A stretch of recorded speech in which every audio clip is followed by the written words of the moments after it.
Bonjour tout le monde. Merci Monsieur le Ministre. Comme le ministre a dit, ça fait 2 semaines qu'on est au Sénégal. Le but de cette visite était d'initier des discussions sur un nouveau programme avec le FMI. Et j'ai le plaisir de vous annoncer qu'au bout de ces 2 semaines, on s'est mis d'accord sur un nouveau programme au niveau du staff du FMI. C'est un programme qui va durer 3 ans et qui consiste en deux composantes. Une composante qui est le programme traditionnel que le FMI a eu dans le passé avec le Sénégal. Et c'est un programme de l'équivalent à peu près de 1,5 milliard de dollars sur les 3 ans.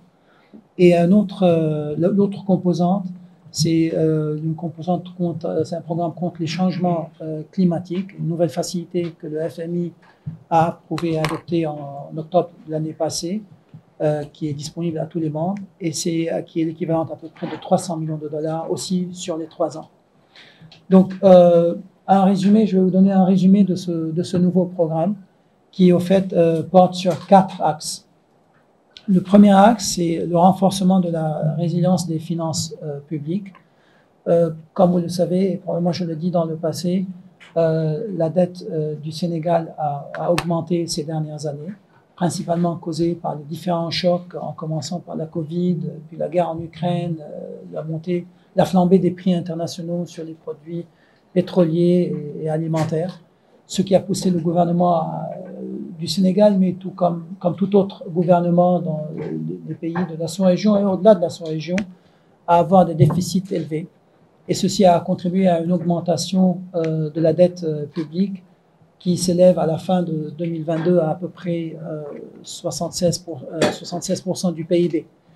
Et donc, quoique la dette est soutenable, il est important de la mettre dans une tendance baissière afin de créer une marge de manœuvre au cas où de futurs chocs puissent émerger. Et pour cela vient l'importance d'une consolidation au niveau du budget. Cette consolidation consiste principalement à augmenter les recettes internes du gouvernement qui actuellement sont estimées à un peu plus que 18% du PIB, avec l'objectif d'atteindre le 20% du PIB hors hydrocarbures d'ici 2025. Et l'augmentation des recettes, principalement, bien sûr, elle va reposer sur le renforcement au niveau de l'administration, mais aussi avec un effort en ce qui concerne les exonérations fiscales qui sont estimées à peu près 6-7% du PIB. L'autre volet qui va aider aussi dans la consolidation fiscale, c'est au niveau des subventions, où le gouvernement s'était engagé au début de l'année de les réduire graduellement afin de les éliminer d'ici 2025. Et ceci va permettre aussi à dégager des marges qui vont contribuer à cette consolidation fiscale. Juste à titre indicatif, l'année passée, les subventions étaient estimées à plus de 1000 milliards de francs CFA. Donc c'est assez considérable comme dépenses qui par contre peuvent être rationalisées et permettre à dépenser plutôt dans le secteur social, que ce soit au niveau de l'éducation, de la santé ou de l'infrastructure. Donc ça, c'est un peu en résumé le premier axe sous le nouveau programme. Le deuxième axe ou pilier, consiste à améliorer la gouvernance et la lutte contre la corruption. Ici, premièrement, il y a les mesures qui doivent être finalisées, qui vont permettre le Sénégal de sortir de la surveillance renforcée sous le GAFI, ou comme on appelle la liste grise. Le gouvernement a déjà pris la plupart des mesures, et probablement toutes elles sont déjà prises. La décision du GAFI se fera en octobre, je pense, et donc en espérant que le Sénégal pourra sortir de cette liste de surveillance renforcée. Le deuxième point sous cet axe, c'est le renforcement des prérogatives de l'OFNAC, l'Office national de lutte contre la corruption, de façon à ce qu'il puisse avoir plus de pouvoir d'investigation et de suivi des dossiers qu'ils transmettent au procureur de la République. Un troisième point aussi sous cet axe, sous ce pilier, c'est le renforcement de la déclaration du patrimoine et l'élargissement de son champ afin que ce soit déclaration de patrimoine mais aussi des intérêts, que ceux qui doivent faire la déclaration doivent aussi déclarer. Et puis le dernier point ici, c'est la mise, promouvoir un nouveau code de déontologie pour tout ce qui est la gestion des affaires publiques. Le troisième pilier, c'est le pilier de la résilience qui s'axe sur la résilience socio-économique et à travers une poursuite des réformes afin d'améliorer le système de protection sociale et promouvoir surtout le développement du secteur privé. Ceci principalement consiste à renforcer le secteur privé à travers la création de nouveaux emplois, solidifier le système financier, que ce soit la poste ou le secteur bancaire en général, réduire les inégalités basées sur le genre et comme je l'ai dit tout à l'heure, renforcer le système de protection sociale. Actuellement, il y a la base de données, le RNU, qui couvre à peu près 550-560 000 ménages. L'idée, c'est d'augmenter ce nombre à peu près 1 million de ménages d'ici le milieu de l'année 2024. Et en augmentant le nombre de ménages à travers le RNU, il y aura plus de ciblage quand il y a un choc. Et ceci aussi, en même temps, permettra au gouvernement, au lieu de donner des subventions généralisées à tout le monde, à donner plutôt une aide, une assistance qui est assez ciblée à travers le RNU.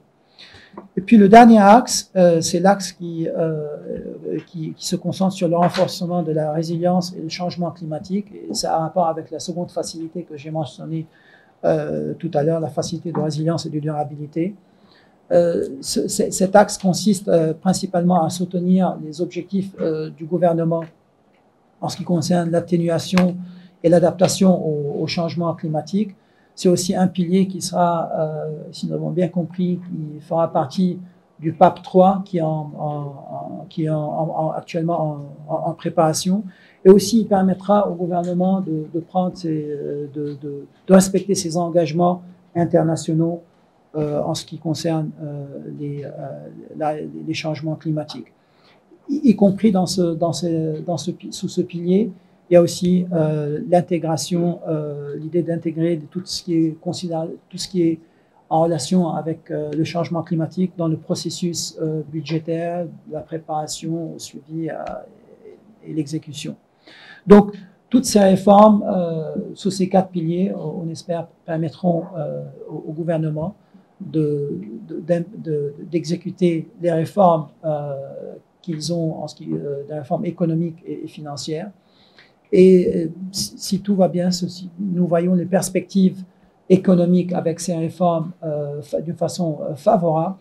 Ça va permettre à la croissance d'augmenter de nouveau cette année après une baisse l'année passée à peu près à 4%. Ceci permettra une croissance non hydrocarbures cette année au-delà de 5%, 5,3%. Et si la production pétrolière et gazière aura lieu à la fin de cette année, elle pourrait être aussi au-delà des 8%. Aussi, ça va permettre, toutes ces réformes vont permettre aussi à l'inflation d'être contenue, ou du moins d'avoir une tendance baissière à partir de cette année. Comme vous le savez si bien, l'année passée, l'inflation a atteint presque un niveau record à presque 10%. Et c'est un record qui n'a pas été vu au Sénégal depuis des décennies. Et donc, en espérant que cette année, cette inflation pourra avoir une tendance baissière vers les 5%. Donc, de nouveau, je souhaite remercier le ministre et ses collaborateurs remercier le président de la République et le Premier ministre qui nous ont accordé audience hier et avant-hier, respectivement. Et en espérant que ce nouveau programme pourra vous aider, monsieur le ministre, dans vos réformes économiques et financières sur les 3 prochaines années. Donc, je m'arrête ici. Merci beaucoup. Je vais tout d'abord indiquer, comme le Fonds monétaire a eu à le dire tout de suite, que nous sommes parvenus à un accord pour la mise en œuvre d'un nouveau programme économique et financier, appuyé par 2 instruments. Le premier instrument, c'est la facilité élargie de crédit, qui est généralement accompagnée d'un mécanisme élargi de crédit. Et le deuxième instrument, il l'a indiqué tout à l'heure, c'est la facilité pour la résilience et la durabilité. Ces 2 instruments réunis vont permettre au Sénégal de mobiliser sur les 3 ans, retenons bien les 3 ans, c'est de juin 2023 à juin 2026. Sur les 3 ans, le programme porte sur 1150 milliards de francs CFA. 1150 milliards de francs CFA. Ce sont les 2 montants qu'il vient de vous faire connaître en dollars. Converti en francs CFA, c'est un nouveau programme de 1150 milliards de francs CFA sur la période juin 2023, juin 2026. Il a fait connaître également les 4 axes du programme. Je n'y reviens pas, ça a été clairement bien dit. Mais quelques points d'attention. L'endettement du Sénégal. Il vous a indiqué que le taux d'endettement est de 76% du PIB. Mais ça, c'est l'endettement global, aussi bien de l'administration centrale que des autres structures parapubliques. Mais il est important de relever que l'endettement au niveau de l'administration centrale, qui est l'endettement qu'on compare entre les pays, au sein, par exemple, au sein de l'UEMOA, l'endettement de l'administration centrale est de 68,2% du PIB. Si aujourd'hui, on doit pouvoir faire des comparaisons entre l'endettement du Sénégal et les autres pays de l'UEMOA, les 7 autres pays, on se base d'habitude sur l'endettement de l'administration centrale. Le Sénégal a un niveau sophistiqué de statistiques économiques et sociales, ce qui fait que le Sénégal mesure également l'endettement du secteur parapublic. Et cet endettement du secteur parapublic est de 7,8% du PIB. Donc, je tenais à apporter des clarifications sur ce taux d'endettement, qu'on puisse véritablement le cerner. Donc, cet endettement, comme il l'a dit, va commencer à s'infléchir à partir de 2024. Au moment où, au stade actuel, l'endettement du secteur de l'administration centrale est de 68,2%, en 2024, cet endettement de l'administration centrale va passer à 65,8%. voilà la tendance baissière de l'endettement du Sénégal, de l'administration centrale, à partir de 2024. C'était important. L'autre point de précision, c'est effectivement les subventions. Dans le secteur de l'énergie, les subventions ont atteint quasiment 1 000 milliards en 2022. Et cette année, cette politique de subvention se poursuit, même si les montants irrelatifs ont baissé.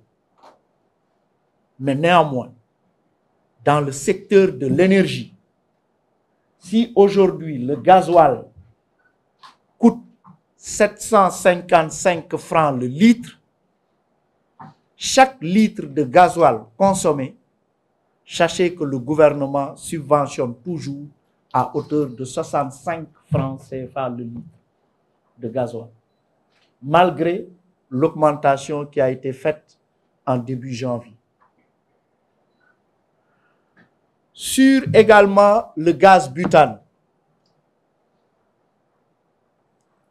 le gaz butane de 6 kg,